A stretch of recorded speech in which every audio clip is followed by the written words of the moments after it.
In a world filled with intergalactic space battles, metahuman destruction on a global scale, and psychopathic serial hauntings, there's only one team who can make sense of it all. When your world is overrun with rampant pop culture, call Loop and Larry, Guardians of Geek.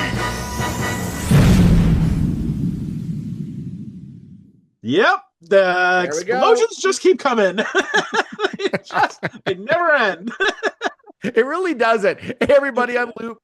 And I'm Larry. And this is Guardians of Geek. Thank you so much for joining us once again. And we got a really special show. Once in a while, we do an interview, and this is one of those times. Yep. And if you're watching us either on Rogers or on YouTube, you can tell it's a special show because our backgrounds look different than normal. It wouldn't be a complete season of Loop and Larry without the appearance of our most special guest, David Weiner, direct from Los Angeles, famed director of the In Search of Darkness series of documentaries, which we cannot stop talking about. No. We are so incredibly honored to have him back. So without further ado, David, welcome back. Your eighth appearance on the Loop and Larry podcast. I don't think, in fact, I'm quite certain nobody else in the history of our podcast has ever appeared this many times. So even Larry hasn't been on that many times. I don't think I've been on this many times. Well, it's always a pleasure to be back. You know, I'm aiming for 10 or 13, and then you definitely just can't have me back at all. You know.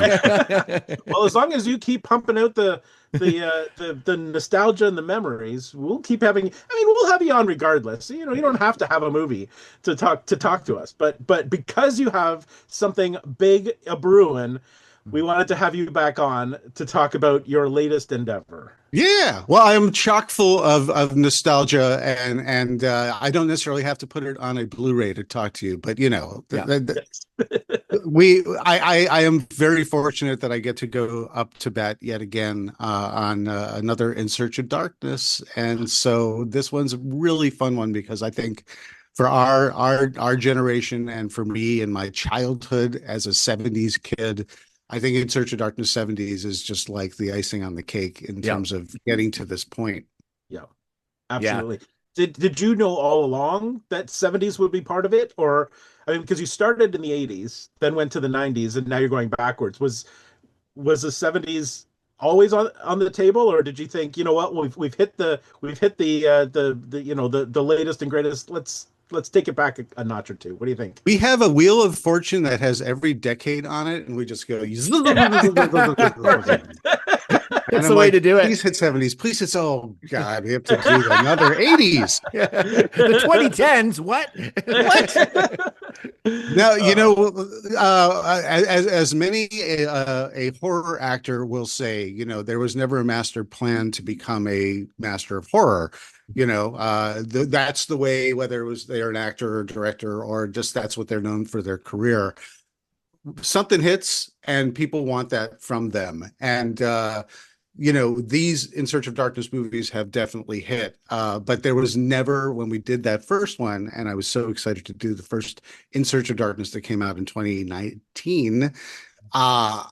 You know, you hope for the best, but genuinely in my wildest dreams, I did not think I would get to do more and more and more and more and more, as well as other cool projects for Robin Block at Creator BC.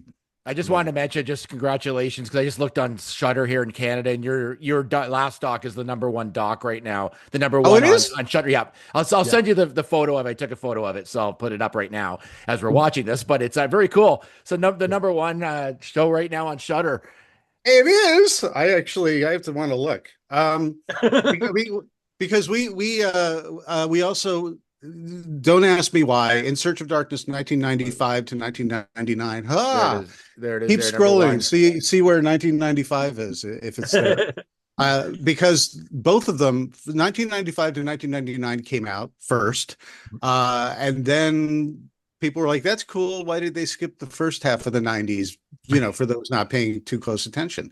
But then they took the other one. They released the other one just a couple weeks or 2 weeks. Yeah, ago, I think it just came out fairly recently. Yeah. Fairly recently. So, gosh, humble brag having two movies in the top 10 because I think the other one is still hanging on, or at least it was last time I checked at like number 9.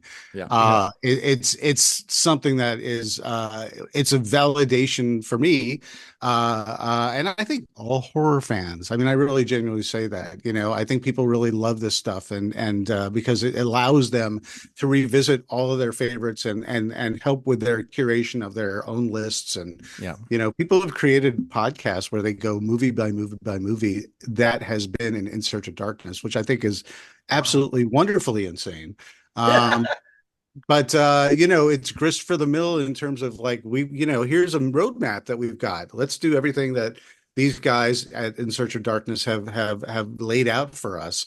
And now we can go movie by movie each year in the 80s and the 90s and see what sticks and what's fun to talk about. And It's yeah. fantastic. And I mean, what a like a boon for Shudder, because essentially it's a playlist for them too. You watch the doc and then you stay on Shudder to watch the full feature. I mean, it's just a brilliant mashup.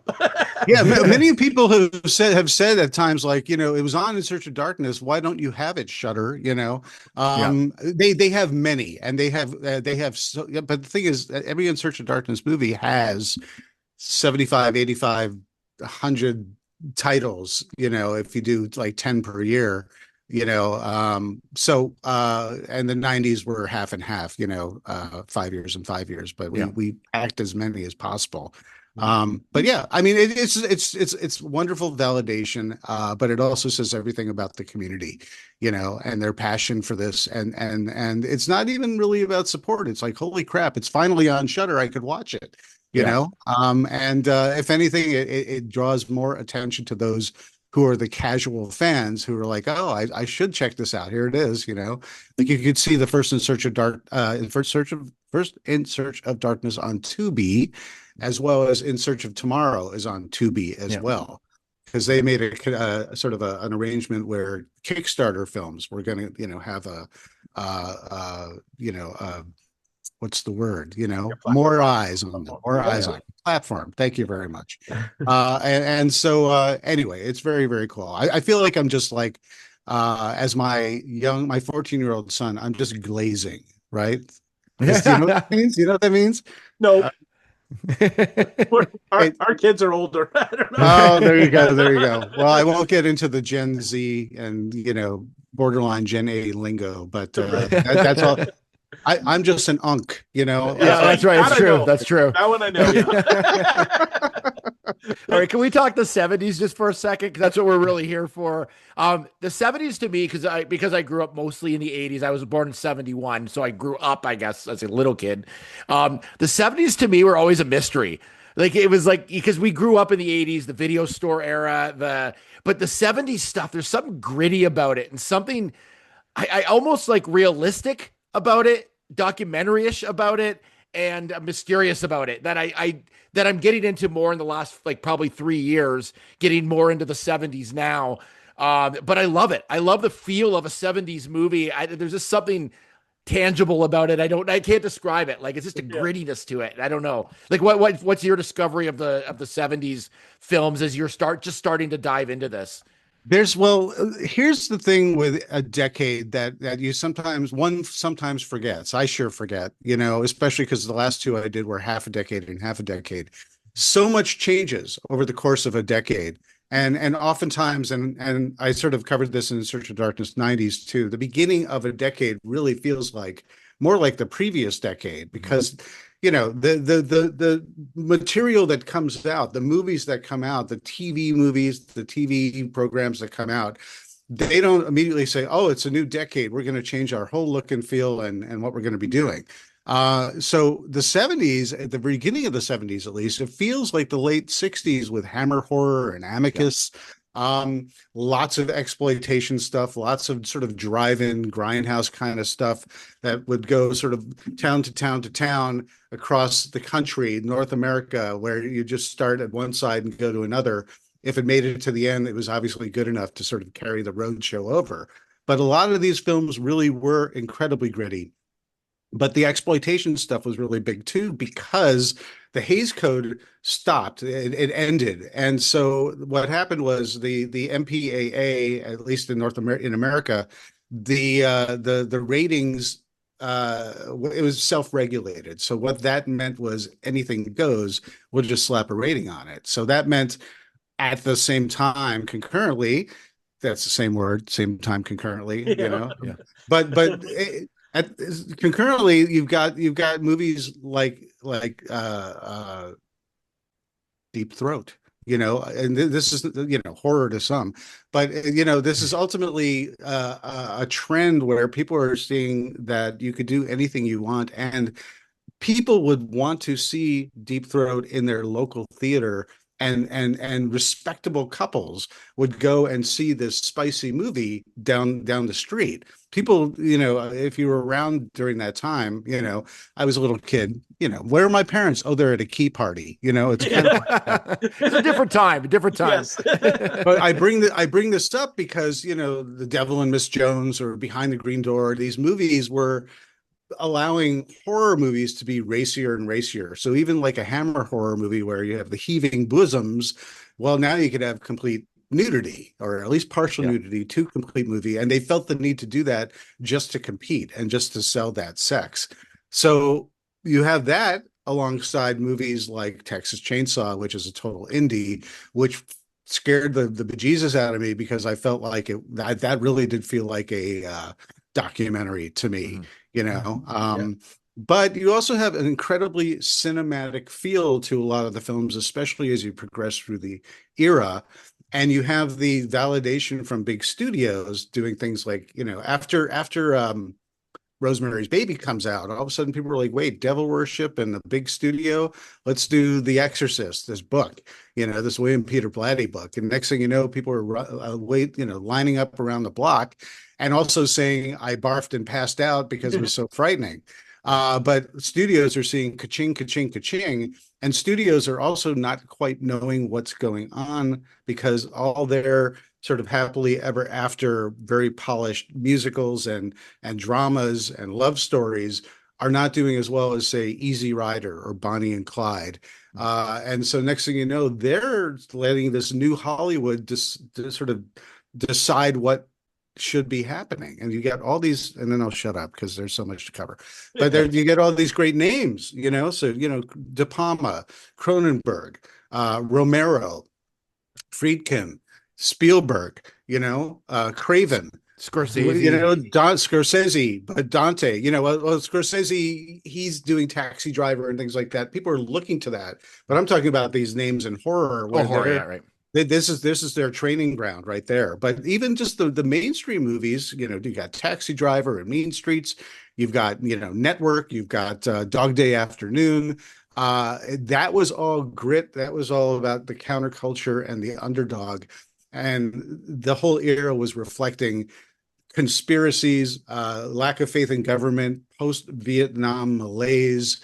It was the oil crisis of 1973. Things were pretty crappy, and the movies were reflecting that, and the people were trying to escape from that and either see it on screen in a different way or escape entirely through the magic of the movies and just the visceral grossness and the gory and the blood and the violence that you could show in movies like rape revenge movies and things like that it was really kind of a free-for-all. That's like the encapsulation when you say things were getting grainy and gritty. There's like so much going on, and that's just tip of the iceberg.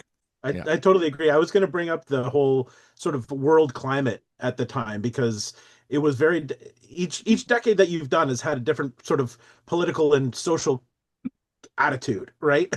So I mean, the 70s, like you said, is the Vietnam War was still raging, but it was wrapping up. You had Watergate, you had like the gas crisis. There were a lot of scary unknowns in the real world, and I think that these movies while they weren't about those things, reflected that. They were gritty, they were unknown, and they were creepy. And then you move into the 80s, the years of excess, and then, things were grandiose and, yeah, oh, Mhm. exactly. a little wonky.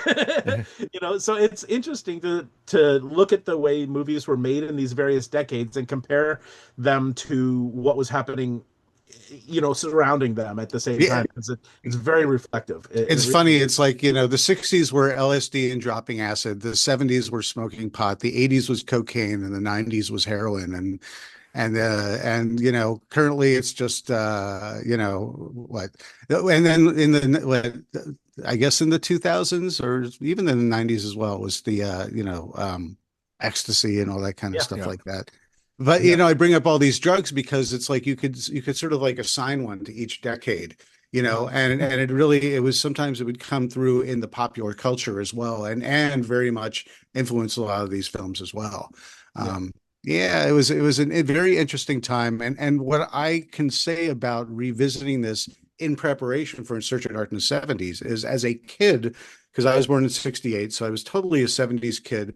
These big movies, I was only starting to see them if they were making their network debut on TV. Where my parents were, I don't know, but they allowed me to see these things. I kid you not. I watched The Exorcist on its network debut, the Wow. Omen, Amityville Horror, Halloween, even though that the network debut was in the early 80s, like 81, I believe. But I can't.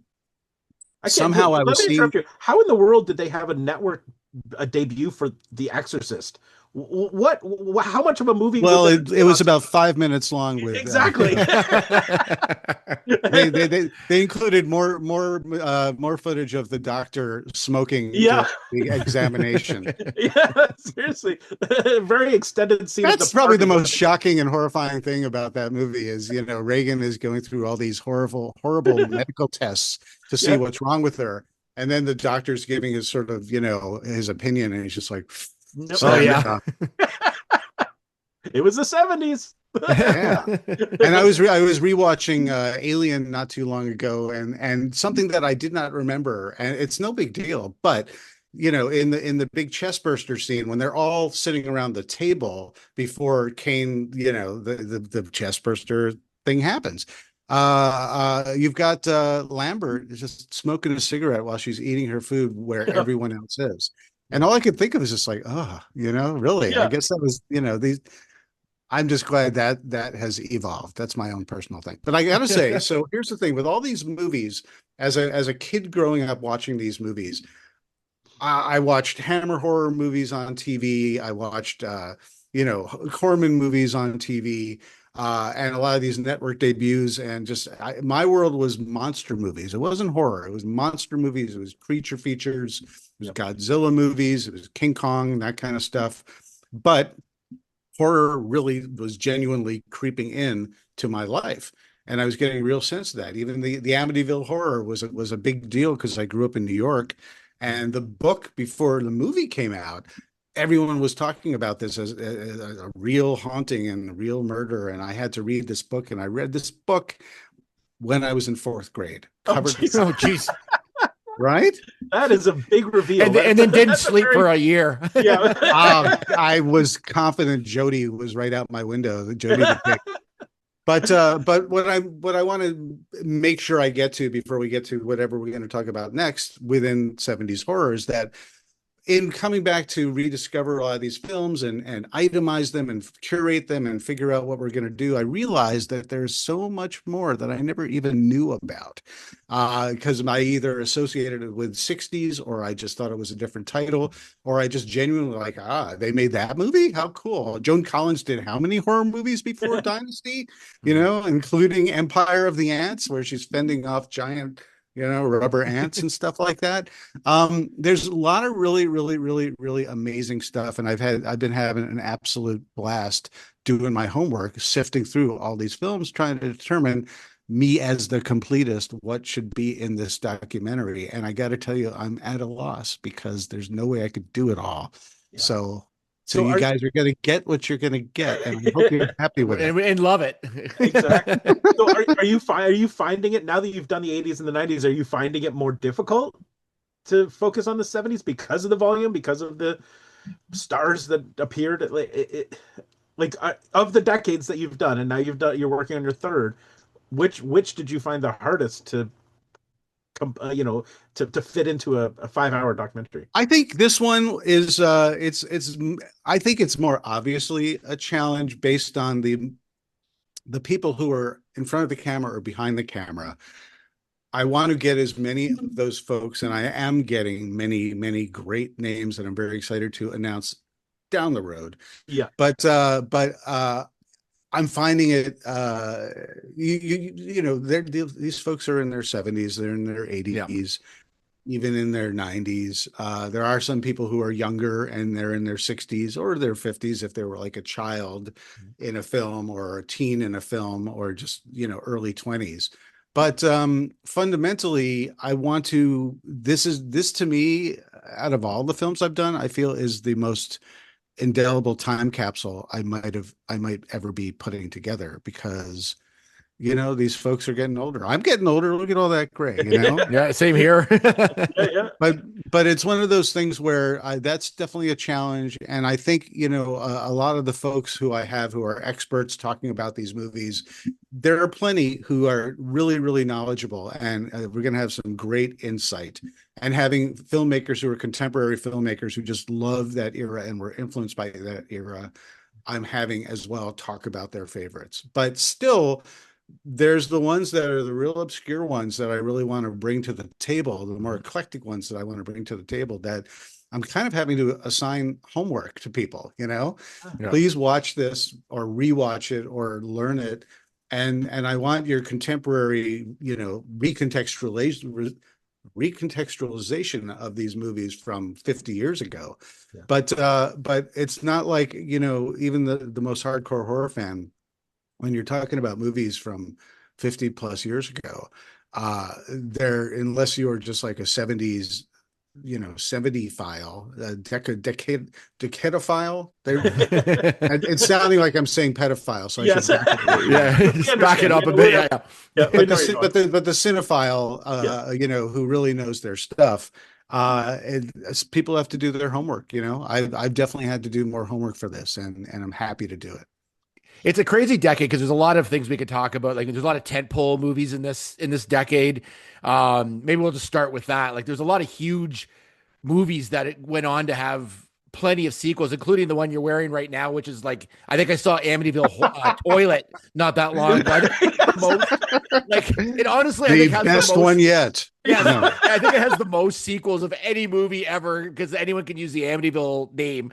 But you got your Halloween, you got Aliens, you got all these great. Texas Chainsaw has like 10 movies. Like there's all these great like sort of starter like tentpole movies from Jaws like from this decade. Why is that? Like why? Like this, how it was? What did they do differently in the 70s that really branched off all these great movies? Well, it was a golden age, and I think people want to go back to the well. It was tremendously influential. So many filmmakers look to the 70s for film styles and characters, icons, villains, and storytelling styles. And people, it's been so long that these have been woven into the fabric of horror. And because people are constantly going back and doing more and more and more, the Tall Man, Pazuzu, Bruce the Shark, or whatever, his many cousins and relatives and psychic connected Jaws 4 pals.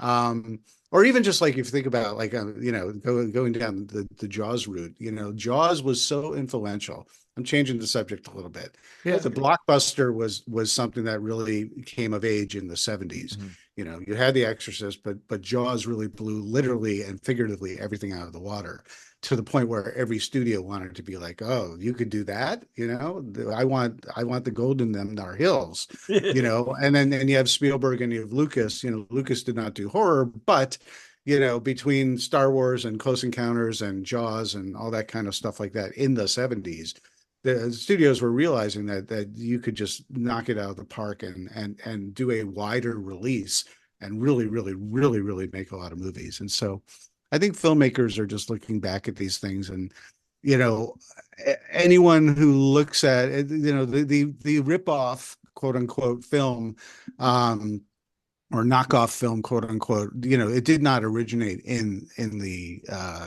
you know, in the 70s at all. But you look at like all the shark movies, you look at even Piranha, you know, Joe Dante's Piranha, or Tentacles, you know, Italian horror.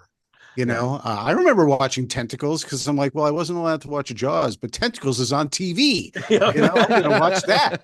You know, there's a big ad in TV Guide, Tentacles. I'm gonna watch that. Of course. You know? What was Orca? Was Orca that time period? Orca, In the I 70s saw as well. Orca. I saw. Here's my Jaws story. So I was 7 when Jaws came out in 1975, and I remember being on Nantucket Island with my parents on vacation, and I said, "Please, please, please, can I see Jaws?" And they're like, "No way, you're never going to swim again. Here's a rubber shark. You know, play with that." And then a couple of years later, when Jaws 2 came out, we were actually summering on Martha's Vineyard because I grew up in New York, so it was close by, sort of, kind of, and Jaws 2 was playing at the theater in Martha's Vineyard where they shot, you know, a good portion of Jaws 2 and of course Jaws. And my parents were like, yeah, go ahead. And I remember that was my first Jaws movie, was seeing Jaws 2 in the theater. So many people have a very different, you know, a very shaded opinion about Jaws 2. That one is, to me, is a favorite film of mine because that had Chief Brody, that had more serial killer shark action. And it was awesome. And I got to see it on Martha's Vineyard. So that meant so much to me. Very cool. And then I eventually saw Jaws when it had a revival screening, and I saw that and I was like, now I get it. Now I get it. But yeah, I'm in all completely tangential here. But you know, between knockoffs and blockbusters and our personal memories of what we saw for the first time and where, that's what's important about these movies, is in discussion and personal experience. Yeah. I think part of, just changing direction a little bit, part of what got us excited about horror movies, and Loop and I have talked about this a number of times on different episodes, is that horror became really more prominent on TV, like with television shows, specifically Scooby-Doo, when we were of the age when we were watching Saturday morning cartoons and we're watching Scooby-Doo. And Scooby-Doo was as close to horror as you could get when you're, you know, 4 years old and 5 years old. But it sort of primed us for, you know, it was like the gateway drug. Yeah, sure. You know, and that the timing of those things, and we've had a couple of episodes that we've talked about a show that premiered here in Canada called The Hilarious House of Frightenstein. Are you familiar? Yeah, yeah. No, it is a worldwide phenomenon. We've had the producer on our show before, and it was the same thing. It was geared towards kids, but it was very kind of horror-ish based. Some scary, some segments scarier than others, but it set us up for a lifetime of watching these things. So like we were fortunate enough to be born in the right era. You know what I mean? Because we had a primer growing up that included these TV shows, so that when the, you know, the TV debuts of The Exorcist happened, we were ready to go. Yeah. It just kind of worked out that way. I have a very similar, I think many of us of the Gen Xers, you know, our whole world was monsters in some way, shape, or form. Yeah. You know, when I was little, I'd watch repeats of the Munsters, or the Groovy Ghoulies would be on Saturday or something like that. I read Famous Monsters of Filmland magazine, and I ended up, you know, having a connection to that. Very much so. But it's one of those things where, you know, before Star Wars changed the whole dynamic, it was monsters, everything. You know, we all had the Aurora models, you know, Frankenstein and Dracula. The first Aurora model I ever had was that Frankenstein, where you could change the head out and the hands for glow in the dark hands. Oh yeah. I totally remember that. Yeah. Yep. And we would make models, and in all fairness to sci-fi, I'd be making Star Trek models, and I'd hang them from my ceiling in my room, and they'd sort of hang and dangle and stuff like that. But we were a generation that was geared, whether it was Star Trek, whether it was Planet of the Apes, whether it was Godzilla, or whether it was movies that would end up cut to shreds for a 90-minute time frame, including commercials. So you pretty much have like a 65 or 70-minute cut down of a movie. That was my formative years. My library on the weekends, they would show movies. And I remember my mom, just to sort of say, I've got to run errands, sit down and watch a movie, latchkey kid, just go. Yeah. And they would show, Abbott and Costello Meet Frankenstein. That was the first time I ever saw it, was like with a bunch of other kids at a library on 16 millimeter projected on a sheet. Amazing. But these are such happy memories, but it was pervasive. Monsters were really everywhere. Mm-hmm. That was the thing, is I did not call it horror until, or sometimes I'd look at the Crestwood books, that you would see. Are you guys familiar with those at all? No. Look up Crestwood books at the library. They would have all these different books where it would be the Mummy, a whole book devoted to the Mummy, to Frankenstein, to Dracula, to Godzilla, to all sorts of creatures, and that was I went straight for that section each and every time I was dropped off at the library.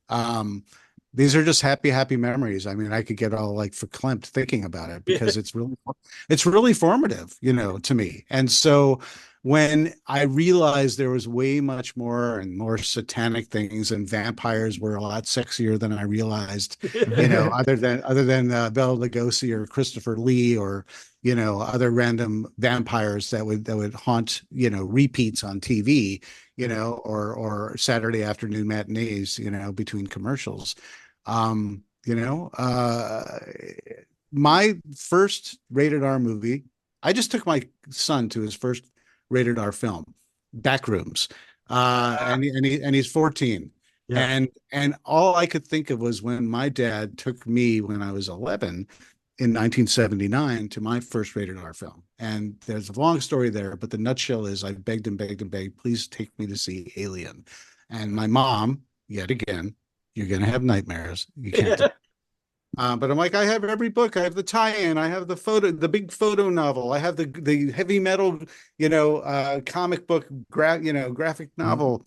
I know everything that happens. She's like, no, sorry. And it ended up at this one theater where I saw lots of great stuff, 99-cent theater, where they have one movie each week, and then it was gone. And then you'd never see it again unless it came to TV X amount of years later, if you were lucky to catch it. And Alien came, and I begged and pleaded, and she said no. The following week, my dad said, so you want to see that Alien movie? And I was like, oh, it's gone. It's gone. But the movie that was playing was John Badham's Dracula with Frank Langella. Oh. And my dad took me, and it was just the two of us, and I was allowed to see a rated R film. And I thought it was amazing. And it's one of my core memories of my dad, and being treated as a little more of an adult, quote unquote. And these are happy memories, and this is all sort of woven into this whole decade. It's not just about the movies. It's not about discussing the movies necessarily. It's all about what we each individually bring to all of these movies, and that's why I always like to put them on an even playing field, no matter what they are. Absolutely. Can we just talk? Oh, sorry. Go ahead. Go ahead. I was gonna say, just on the subject of vampires, what was the obsession in the 70s with A, vampires, B, Satan? It was like there was a lot of movies that were all either vampire movies, especially in the first half of the 70s, and then it became all about the devil and the Messiah of evil or whatever. Yeah. It was just one after another. And I remember, like, just we were talking about memories. I had this book. It was called A Night in Transylvania. I think it came out maybe early 80s. And it was just all like posters and things from 70s vampire movies. and it made me kind of obsessed with vampire movies at that time. And of course, there were a lot of them were quite racy, and like especially in the early 70s. But what was with the? I'm not like I don't know if it's just of the times or of the realism, or I don't not sure, especially with the Satan stuff. But like, Well, you just unlocked a memory of these books, these vampire books, because that's where I really saw some racy stuff, and they were in the pages of my books, and I would see them, and I knew they were there, but my parents had no idea. So, they thought I was like, wow, he's such a good reader. He really. That's so But funny. I'm like, that well-worn page 74. um, but because there were a lot of like lesbian vampire movies, a lot of Yeah. European vampires, and it goes back to the whole sort of opening up of the sex, the sin, the scintillation, the titillation, all the things like that. The vampires just go hand in hand, or fang and fang, with this kind of stuff, with nudity and sexuality and stuff like that. If you look at Daughters of Darkness, that's a great film from the early 70s. I highly recommend. That's an art film through and through. I think it's like a German, Belgian, French co-production. It's beautiful. It looks great. It captures the era. It's very sexual. It almost hints more at vampirism than shows vampirism, but it's clearly a vampire movie. Hand in hand with that stuff, and yeah, some of the French stuff especially was very, very, very, very, very racy. Great posters too. Like posters for those movies are fantastic. Yeah. Like Vampire Circus is like I Right? just like some of these are just fantastic. Like Twins of visually, Evil, like look very cool. the Twins of Evil, Twins of Evil, twins. They each had twins of their own. What? I know where you're Thank you. going with this. I know exactly where you're going with this. What's happening here now? It's okay. You just sit down and play over there. Okay. It's like Are we still talking about horror here? What's happening? Well, that's the thing, is you can't not make sex jokes about all this stuff because it was pervasive. But the satanic stuff. First, you're coming off at the tail end of the 60s. The 60s really put flower power pretty much ended in one fell swoop with the Manson family murders, and Altamont. it was ultimately there were cults there. The satanic thing was really all about the Church of Satan, because that became part of pop culture. Anton LaVey formed the Church of Satan. He had the Satanic Bible that was like a bestseller that you could find almost anywhere. 70s were a really liberal time when it came to the stuff that people are really clutching their pearls now. The 80s had that satanic panic and they really snapped it back. But in the 70s, everyone thought it was like cool and fun and funny just to see Satan worshipers do their things. I mean, a Hammer movie, they all, so many, Race with the Devil, it's all just cult members and satanic, silliness. And I think what people really responded to was the fact that Satan was like sort of the be all and end all blanket bad guy that you either think it's hokey or you believe in, but you are connected and interested in the prurient nature of satanic rituals, because there's going to be sex and blood and who knows what's going to happen, and nubile bodies, men and women. And so ultimately this was something, and you also have to credit movies like Rosemary's Baby, where that's all about present day satanic, coven cults. And that was such a hit. Hollywood said, we can now do that too. Independent said we could do that now too. And that really just overcompensated. I mean, there are more movies than you can count. I have this amazing book somewhere. It's actually behind me. It's Satan and Cellulite. And it's just only about the 70s Satan movies that have satanic things in there. And it's really a breakdown of all those movies. And it's like a thick book. There's a huge amount of stuff. Well, I mean, there's the overt satanic stuff. I mean, there's the cult but then there's all the possession movies. You've got like The Omen and The Car, and Yeah. Things like that that involve the devil in a more subtle way. So they don't necessarily have the sex angle included, but it's still possession by an evil entity. And, Oh yeah, I know, mean, it's all about the knockoff. Sorry to cut you off there, but it's all about the knockoff. So, 70s, just like Exorcist does well. Everyone wants to have a possessed something. yeah, Carrie does well. Everyone has to have a telekinetic something going on. And like the car is ultimately, the car even has in its opening, it has a quote from Anton LaVey of the Church of Satan, and he was supposedly a advisor, but he really wasn't. I mean, I know the real story behind it, and they just wanted to add him at the tail end just for some street cred. But Universal really was like, we need to make Jaws meets Duel. We need to make like Jaws on land. What can we do? Oh, and let's just make it satanic as well. Just a possessed car. Let's throw that in there. Meanwhile, we're also talking about Carrie, and we're talking about possessed cars. I'm sure Stephen King, as he's writing Carrie, he's like, "Ooh, the car, that looks really good." That's a ridiculous. That's a ridiculous idea. A car with a mind of its own. Yep. And plus, Sid and Marty Krofft, Wonderbug, he was possessed. 100%. Yeah, very. Most of Sid and Marty Krofft's characters were possessed, but that's even they were a little bit. So yeah. Funny side note, just a funny little anecdote. When Loop and I were in college together in 92, 93, the bookstore at our college, for whatever reason, sold the Satanic Bible. Oh yeah. And Loop talked me into buying it. So because I follow his lead wherever he goes, I bought it. So I have read a good chunk of it. Well, there you go. So now you know. Now we all know. Yes. Yeah. It's a fascinating thing. So I mean, what is your favorite verse? No, I haven't gotten that deep into it. I think I remember I talked you into buying it, and then you were scared to open it, and then yes, you put it in your basement or something. Yeah, there was a time I kind of set it aside. I wasn't sure if I. Well, a cult was really big in the 70s. My dad had the Bible. He had the Satanic Bible. We had that sitting on our shelf next to books about ESP and the Zodiac. He was really into that stuff. Cryptids were really big in the 70s. There was so much. It was such a mixed bag that you could just draw from anything. We haven't even mentioned like the colossal creatures and the kaijus and everyone, King Kong and stuff. But there's also like Food of the Gods, echo horror.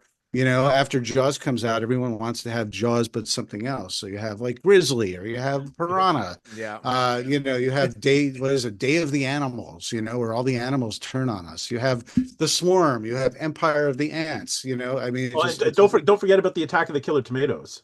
Attack of the Killer Tomatoes. Yes, those are animals, right? I feel like, yeah, maybe.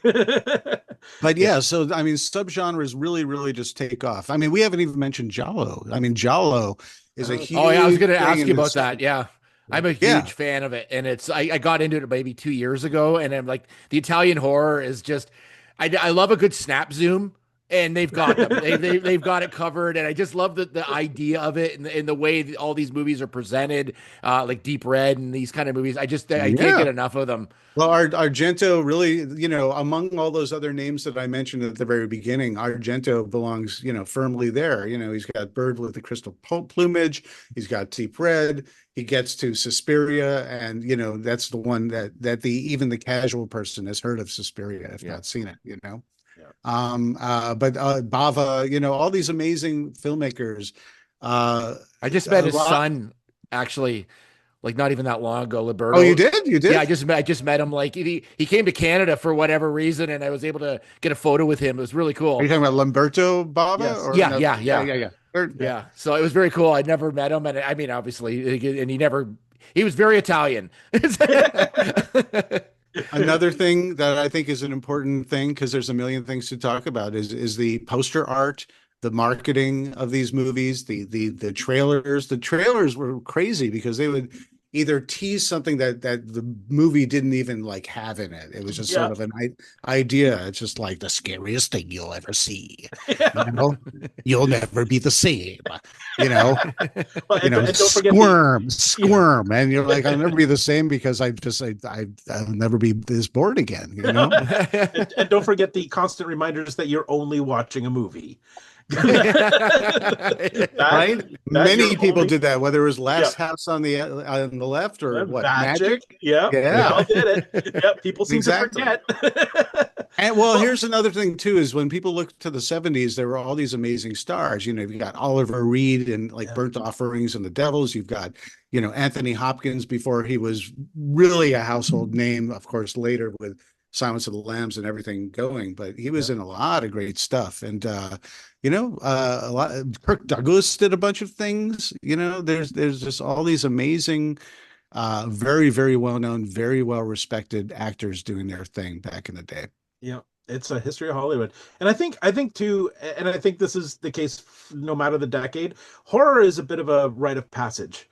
And you know, when we were young, it was a little bit forbidden. It was kind of the forbidden fruit, the horror. And then but we grew up, you know, and were introduced to video stores. And so, you know, I mean, when your friends got together and somebody had a VHS of some illicit horror feature, you know, you had to wait till all the parents were out, and then, you know, it was a thing. Like, it wasn't just like, you know, going to watch you know, Star Wars or, you know, something that was mainstream that everybody was going to see. These things had a little bit of mystique, and they had some danger involved, and, you know, some secrecy. So it was much more of an experience to watch horror movies when we were young, you know. And we were of a generation where, you know, we all not all of us, but you know, many of us knew someone, or we had our own older brother or sister who got to see some of this stuff. Yes. And so the discussion on the playground,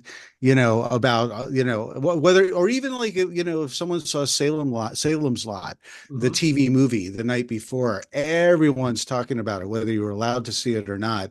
And that's where it's like a game of telephone. You know, these become bigger, larger than life. Legendary. Yeah. Legendary. Yeah. These things become absolutely legendary.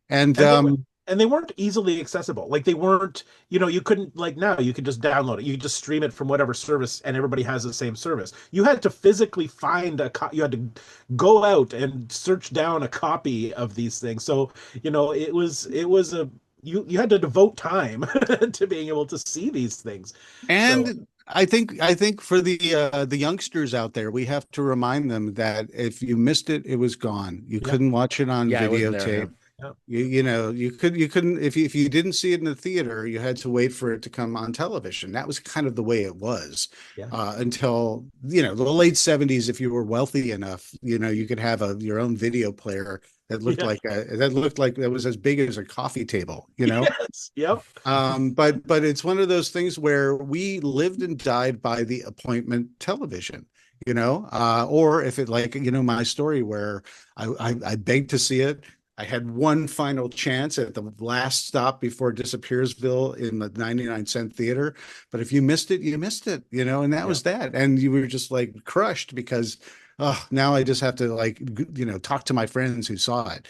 You know, when cable was first starting to appear, there were so many films from the 70s that my friends would be like, oh, Phantasm is on HBO and it's on over and over and over and over. And they talk about every little bit of Phantasm.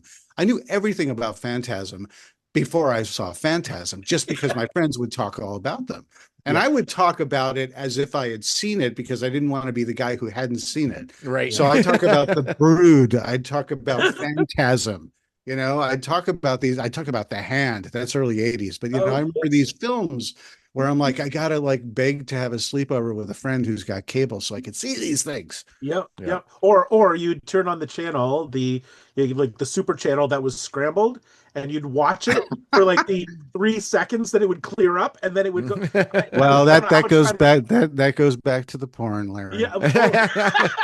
I don't know how much Larry. time I spent watching, Larry. watching the blurry screens. Oh yeah. We all did it. We all went to the scrambled channel and we're like, oh, I can make that out. Yeah. There's the boob. It's gone. There it goes. It's gone. Had You that. missed it. Well, this was, I think no one can deny that this was a rite of passage for all of us, you know? Yeah. And here's the thing is, we're getting, or I'll speak for myself, getting a little old and gray, but this is formative times for us. And so, the audience for In Search of Darkness 70s is not only Gen X, there's older folks who were seeing these movies in the theater, as teens and 20 somethings and whatnot. But I think this really is something that's geared to the cinephile, just that word, because it was such a cinematic era. But the people who really, really love the grittiness, the unpredictable nature of all these stories, and those of us who are Gen X, who these were movies of legend until we would eventually get to see them. So much so that we would say we saw them until we actually did. I think these are important tenets of our world when it came to 70s horror. Yeah, and speaking of our world, I cannot go further without mentioning some Canadian horror. Yes, because there's a lot of good Canadian horror. Like Cronenberg alone, like one of the masters, even to this day, is like his last movie he put out was fantastic. But also Black Christmas. Oh wait, can I go back and just say, so you've got Rabid and Yep. Shivers, which to me are like, they're different movies, but they're almost interchangeable. They have this really janky vibe to them for Cronenberg, early Cronenberg, and then he gets to The Brood. But so Black Christmas, absolutely. Which and I have to mention Cannibal Girls quickly as well, because you can't, like, Eugene Levy with his giant hair is like that is the best in the history of mankind. Luke, what you're talking about is also the rise of the slasher as well.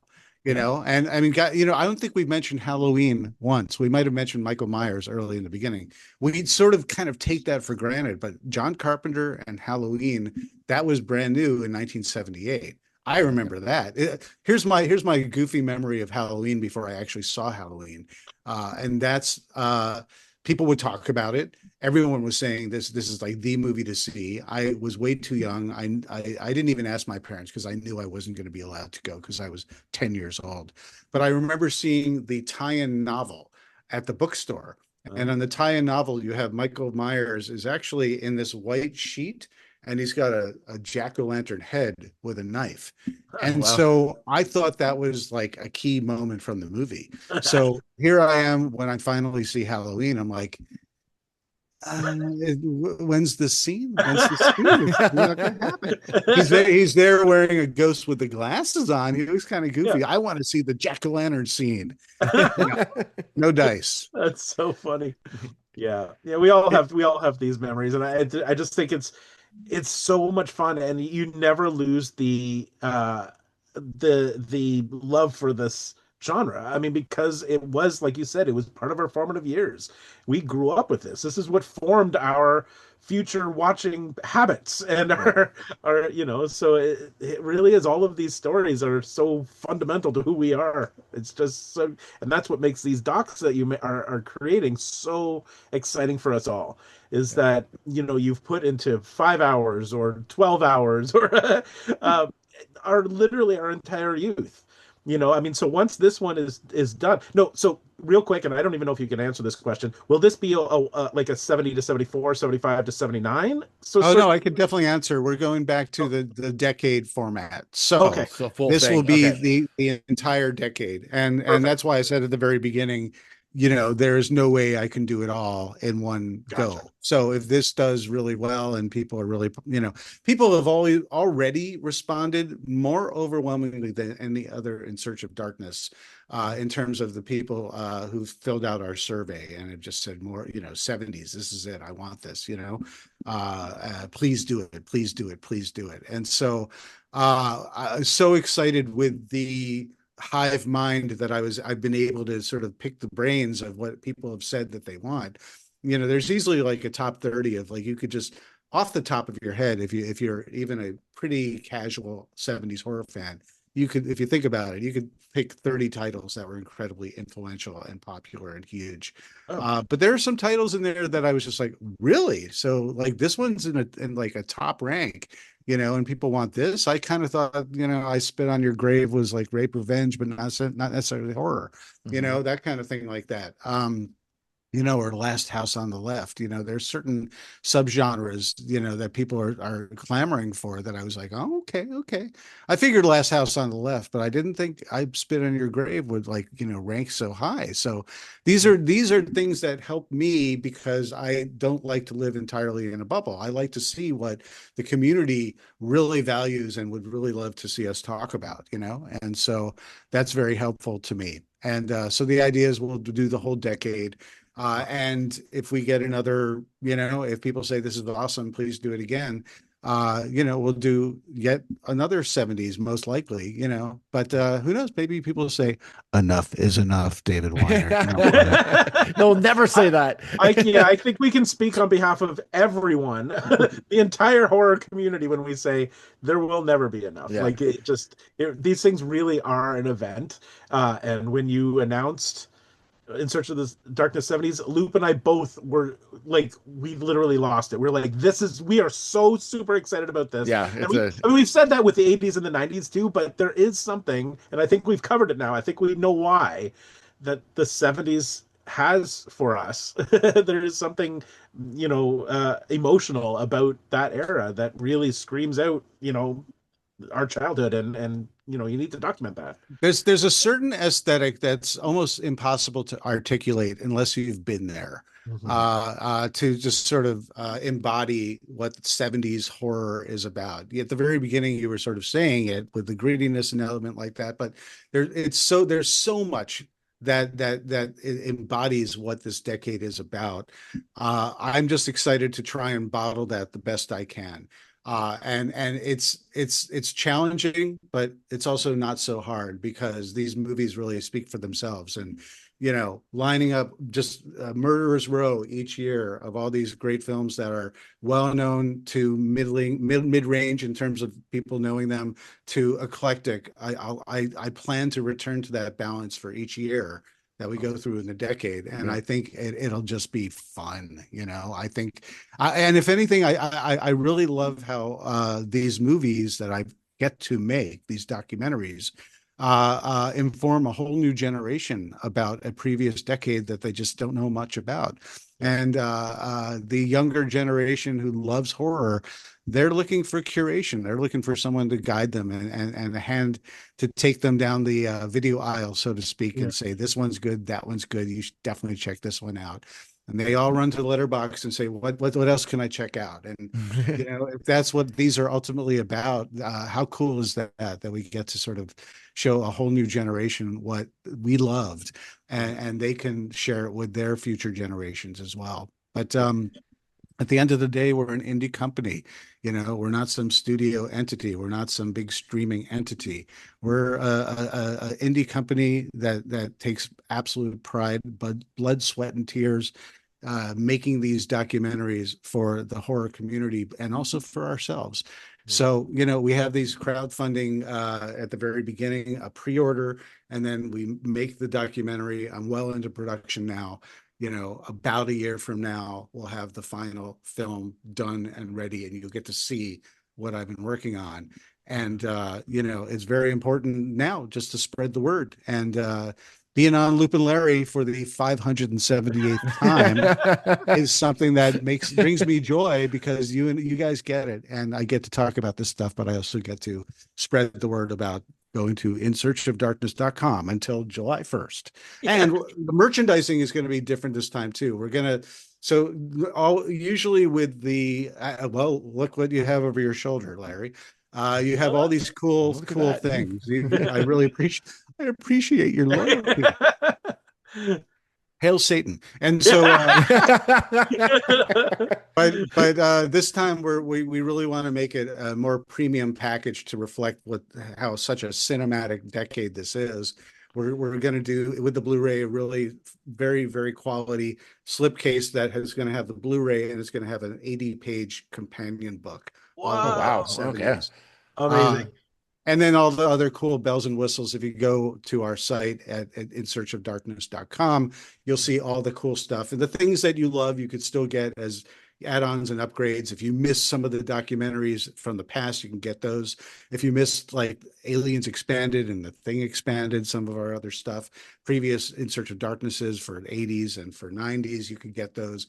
The posters, the t-shirts, all that cool stuff. It's all available in different sort of packages and add-ons. You just have to check it out. And this is up right now. We can go right there now and do that. Right this second. Until the end of till July 1st.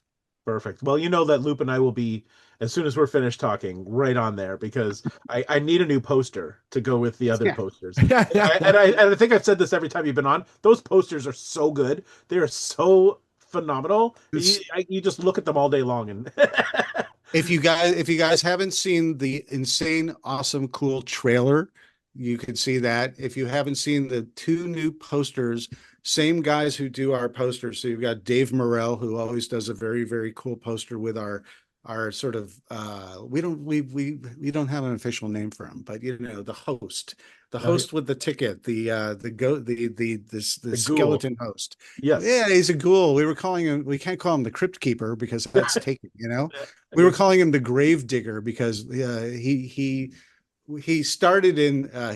character started in the In Search of Darkness 2 poster that Dave Morrell did. Amazing thing, but he was wearing the Kelly Maroney Night of the Comet cheerleader outfit. Yes. And then in one after that, we had him as a grave digger, and this amazing shot looking up as if you're in the grave, and he's digging up very eclectic VHS that we haven't gotten to yet and we've never seen before.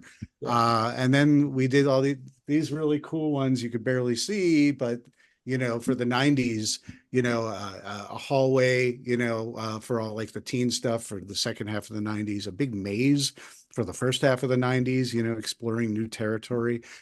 This time around, you got to see the Grindhouse movie marquee that we have this time around. It's super cool. Nice. So excited. So love it. Well, before we let you go, because we've used up a lot of your time, just go around just once quickly, one image or something from the 70s movie that has stuck with you from the 70s. I'll start with me, which is The Exorcist. And it's the dumbest scene. It's not even like a real like scene, but there's a part where I think she's walking down the street and there's like a couple nuns, and their habits are like flowing in the wind, and it's almost a slight slow motion. That image from the 70s has stuck with me. And it's still, I'm scared of nuns to this day based on just that scene alone. And it's just something about it. I don't know what it is. It's just haunting. It's just weird. And I just like that scene has completely stuck with me since like my whole life. Like, I don't know what it is about it. It just freaks me out. That's great. Well, that's the cinematic nature of the whole thing. Larry, how about you? You got to go next. Okay, well, so I'm going a slightly different direction. This scene has stuck with me forever, not because of its scariness, but because of how ridiculously poor the acting was in the car, which is one of my all-time favorite. I've seen it dozens of times. There's a scene where a guy is running across a bridge and he's being chased by the car, and he's yelling, "Oh no! Oh no! It is getting closer to me now. I should perhaps run faster." I can't remember exactly, but it's literally that level of acting, and it just every time I see it, it makes me laugh. I never forget that scene. George Barris, he designed the car. George Barris, for those who don't know the name, but they know his work, he did like the Batmobile, the 66 Batmobile. He did the Munsters coach. Oh, wow. He's done a lot of really great stuff. And they brought him in with, they said, take this Lincoln Continental and make it satanic. And I love to collect die-cast cars. Yes. And they did make one at one point, but it is very hard to come by. I want the car. I've looked for it too, and I think in Canadian it's about $450 to buy. It's a gorgeous vehicle. I love it. And I have the Munsters coach, like the 118, and I have the Dragula. Nice. So I've got 18 or 19 die cast, like the 118 scale. Side note, so because I want to tell you, my cinematic something, because there's so many, so I'll I'll delay and no, I'm kidding. But I live in Los Angeles, and I only discovered after being here for a long time, like decades, how close I lived to George Barris's custom car shop. Oh Because wow. I was just driving by it one day and it had this like great mural next to it of like the Batmobile. I'm like, that's really cool. So I literally stopped to look at it. And there next to it is George Barris's custom cars. And I'm just like, Wow. what? And I look through the window and there's the Batmobile, there's the Munsters, there's all sorts of amazing stuff. Wow. It was open. I walked in and they're like, hi. I'm like, hi. I'm like, oh, can I just take a look at the cars? Oh yeah, take a look, enjoy. And there's sitting in the corner is George Barris. And I was just like, Just there. Is he was just there. He was just there. You know, we he was working on some stuff. This is before he passed, of course. yeah. But yeah, I took a picture with him and I don't know. It was just very cool. A We used cinematic. to Go Oh, ahead. sorry, real quick to follow on that. We used to have a regular car show event happening up near where we live. It was massive. It's called it was at the Plunkett Estate, this guy. And he would bring in, he was like a billionaire. He would bring in cars from all over the place. Every year George Barris would go and bring one of his cars. So I've met him on a couple of occasions with the Batmobile, and he was just a lovely man.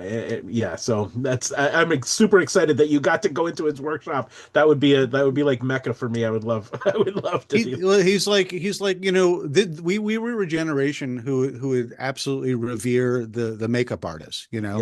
Yeah. During the 70s, you know, Dick Smith was the guy who did The Exorcist and The Godfather and the Tom Savinis of the world, the Rick Bakers of the world. They absolutely admired and wanted to learn from him. Yeah.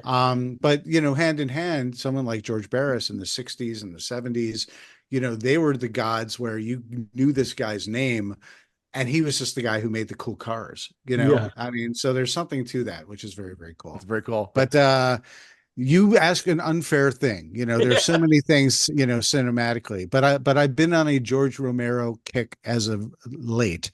And the most recent George Romero movie that I revisited was Martin. Oh, And Martin is really cool because it really feels like a documentary. There's a lot of shaky camera. It's very gritty. And what I love about Martin, and in terms of like a cinematic image, it's been a very long time. So this was very fresh for me. And in the opening, if you guys know anything about Martin, Martin is about this troubled kid who thinks he's a vampire. We're not quite sure if he is a vampire or not, but he is pretty confident he's a vampire. But he doesn't have fangs or anything like that. So, but he does kill and drink blood. And so, what's interesting is I don't think it's giving too much away. Is that the first kill takes place in a train car, like a sleeping, you know, cabin. And you see, and he's got a syringe, and that is this indelible image because you think you know this is more realistic than fantastic. yeah. And what happens next, without giving too much away, is that it's messy. It's messy, and it's not this ideal thing where it's sort of like, even though it's a horror film and you know it's a bad thing this guy's doing, you're expecting some sort of grand thing. It's messy. Everything goes wrong. The camera's shaking all around, and you feel incredibly nervous watching this because you know what he's doing is bad, but you feel nervous that he's going to get busted or hurt or caught because Right. he just fumbles the ball big time. And it's Wow. a struggle. And so that's all I'll say about it. And that's more of a scene than an image. Yeah, but But that's what I mean. Yeah, like the Wicker it's Man at the end of Wicker Man, like that to me, like never forget that in my life. I never want to go to Europe because I'm afraid that's going to happen to me. Like I don't think it's like I don't like it just those are the kind of things like Jaws when that guy floats out from under the boat when they go to check the boat. And like these Yeah. are the images from the 70s that I just can't get out of my head. Like they're just Yeah. in it's there. such good They live stuff. rent free. Like Yeah. So much stuff. Well, I'll end on this. I'll say one shot. And you know, is Jaws horror? Arguably.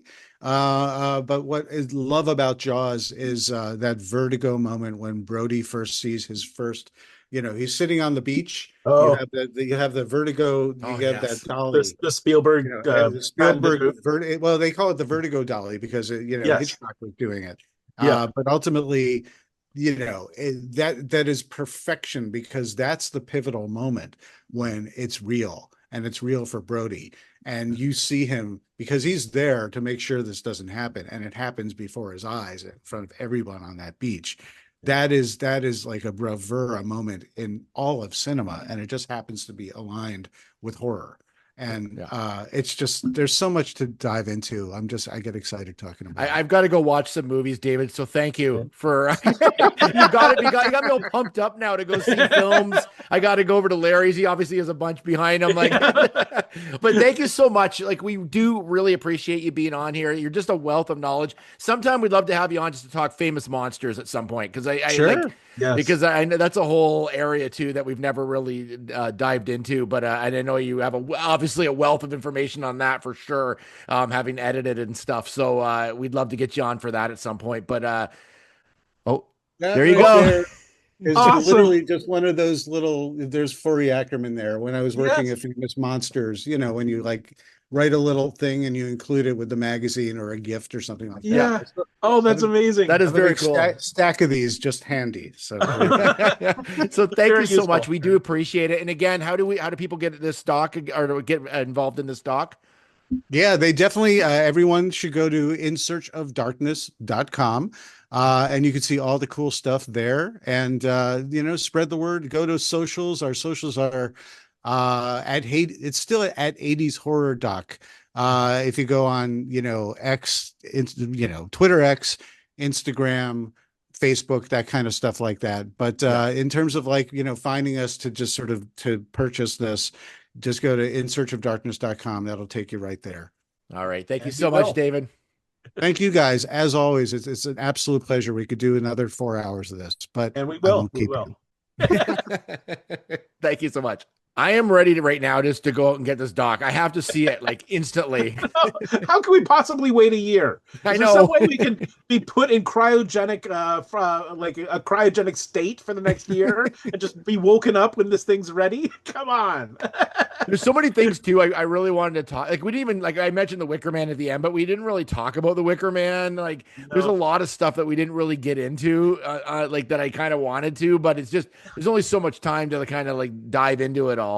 There really is, and like we said, like the 70s was chock full of classics. Like there are so many, and in preparing for this show today for this episode, I went back and looked through like lists and lists of horror movies from the 70s, and I had totally forgotten about some that appeared in the 70s. And it's like this doc is gonna be so full of memories. It's just gonna be an incredible experience. Yeah. And things that we haven't even thought about in years are probably going to appear in here, and it's just going to be so great. I know. And the thing about these docs, if you've never seen one of them, and you can, again, we talked about it, they're on Shudder and things like that. If you want to watch some of his older ones, but it's cool to own it like you do behind you, like all the copies. But it's literally like you watch it and then you're like, I've got to own some of these movies. I got to go watch some of these movies because you feel like you've missed out on something. And it is a great way to curate like what you're going to watch for the next probably like 2 months. Like I'm like writing them down,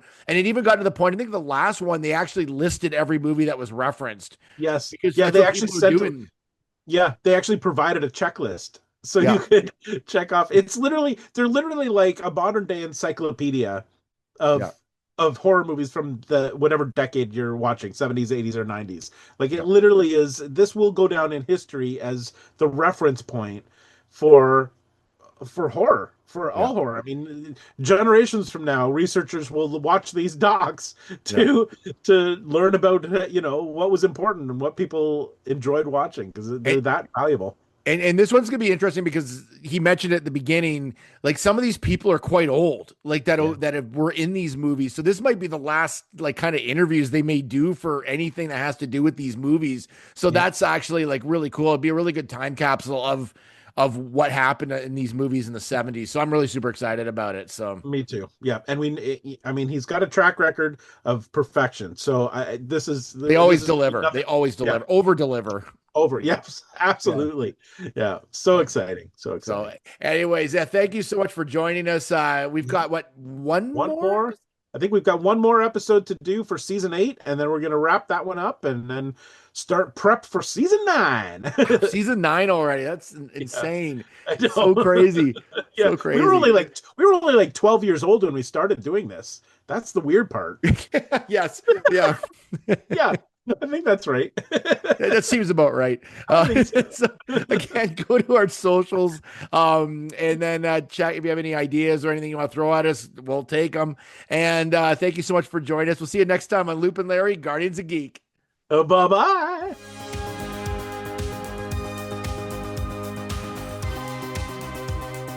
Produced by Matthew C. Loop and Lawrence Simner. A Loop and Larry production. Bueller. He likes it. Hey, Mikey. Bueller. Bad news. Fog is getting thicker. And Leon's getting larger. Inconceivable. Brian's right.